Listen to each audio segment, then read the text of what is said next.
जन्म कुंडली का फोर्थ हाउस, जिसे कि मातृभाव कहते हैं, सुख स्थान कहते हैं। तो जाहिर सी बात है कि आपके नसीब में माँ का सुख कितना है, ये जन्म कुंडली के फोर्थ हाउस से पता चलता है। और माँ का सुख अगर फोर्थ हाउस से पता चलता है तो मातृभूमि भी फोर्थ हाउस है।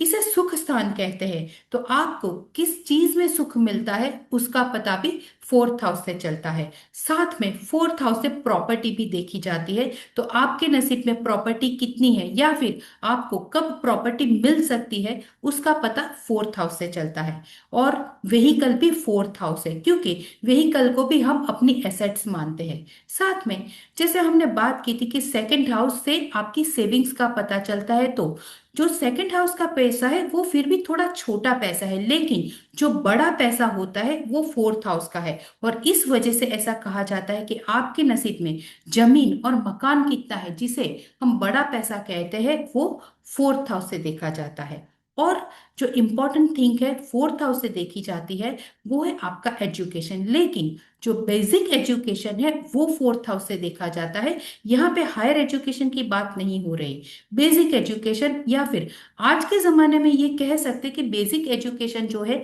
वो ट्वेल्थ स्टैंडर्ड तक का है, क्योंकि आज के जमाने में हम ग्रेजुएशन को हायर एजुकेशन नहीं मानते। तो आप ये कह सकते हो कि ट्वेल्थ स्टैंडर्ड तक का जो भी एजुकेशन है वो फोर्थ हाउस से देखा जाता है।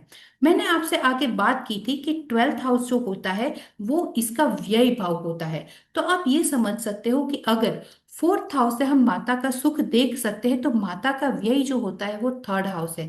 तो जब भी थर्ड हाउस एक्टिवेट होता है तो उस समय से ये कह सकते हैं कि हमारे नसीब से माँ का सुख कम हो सकता है। अगर फोर्थ हाउस मातृभूमि है तो थर्ड हाउस ये कह सकते हैं कि मातृभूमि से दूर जाना हो सकता है।